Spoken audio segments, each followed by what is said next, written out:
రాజన్న సిరిసిల్ల జిల్లా వేములవాడలోని ఓ ఆర్టీసీ బస్సులు సీటు కోసం జరిగిన తోపులాట ఉద్రిక్తతకు దారితీసింది. శ్రీ రాజరాజేశ్వర స్వామి దర్శనం ముగించుకుని తెలుగు ప్రయాణానికి సిద్ధమైన సికింద్రాబాద్ కు చెందిన భక్తుల మధ్య సీట్ల విషయంలో వాగ్వాదం ఘర్షణకి దారితీసినట్లు సమాచారం. ఈ ఘటనలో సికింద్రాబాద్ కు చెందిన శ్రావణ్ రజిత దంపతులకి స్వల్ప గాయాలయ్యాయి. అనంతరం ఇరు వర్గాల భక్తులు పట్టణ పోలీస్ స్టేషన్లో ఒకరిపై ఒకరు ఫిర్యాదు చేసుకున్నారు. ఈ మేరకు కేసు నమోదు చేసిన పోలీసులు దర్యాప్తు చేపట్టారు.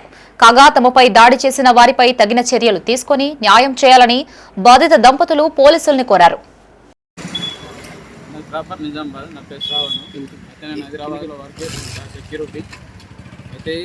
దర్శనం గురించి వెమ్లవాడకి వచ్చినాం. వెమ్లవాడ నుంచి రిటర్న్ వెళ్ళంగా సికింద్రాబాద్ బస్ వచ్చింది. అందులో కూర్చుంటే వేరే ఆవిడ వచ్చి లేవు అనేసి దౌర్జన్యం చేసింది. చేయట్లా నేను వెళ్ళి ఎందుకు అమ్మ అలా చేస్తున్నావు అనేసి నేను ప్రశ్నిస్తే వాళ్ళు 10 మంది లేడీస్ ఉన్నారు. వాళ్ళు వచ్చి మా భార్యని గల్లబట్టి కొట్టిర్రు. ఎందుకు కొడుతున్నారు అనేసి అడ్డు వెళ్తే వాళ్ళ భర్త వచ్చి నా గల్ల పట్టుకొని తలతోని ముక్కు మీద బలంగా కొట్టాడు.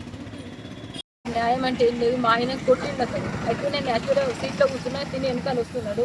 సీట్ అయిపోయిన బావారా అంటే తను వస్తున్నాడు. వస్తుంటే ఆమె వచ్చి దొంగముండ లేవే అని చెప్పేసి నేను ఎందుకు చేస్తాను, మీరు 10 మంది 10 సీట్లు ఆపుకుంటే మిగతా వాళ్ళు కూర్చోద్దా అని నేను అన్నాను. అయితే ఆమె వెనక నుంచి వచ్చి వ్యవసాయం లేవే అని చెప్పేసి ఆమె ప్రెగ్నెంట్ ఉన్న ఆమె అని చెప్పేసి అన్నానంట.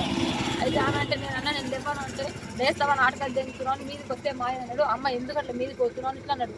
ఏంద్రా నన్ను నా చేసేసినాం అని చెప్పి అలా భర్త వచ్చి మా ఆయన ఇట్లా కాలర్ పట్టుకొని ఈ తలతోని ముక్కు పైన కొట్టిండు. వాళ్ళిద్దరు కొట్టు మధ్య నేను పోతే నాకు ఈ కన్ను దగ్గర ఇక్కడ కొట్టి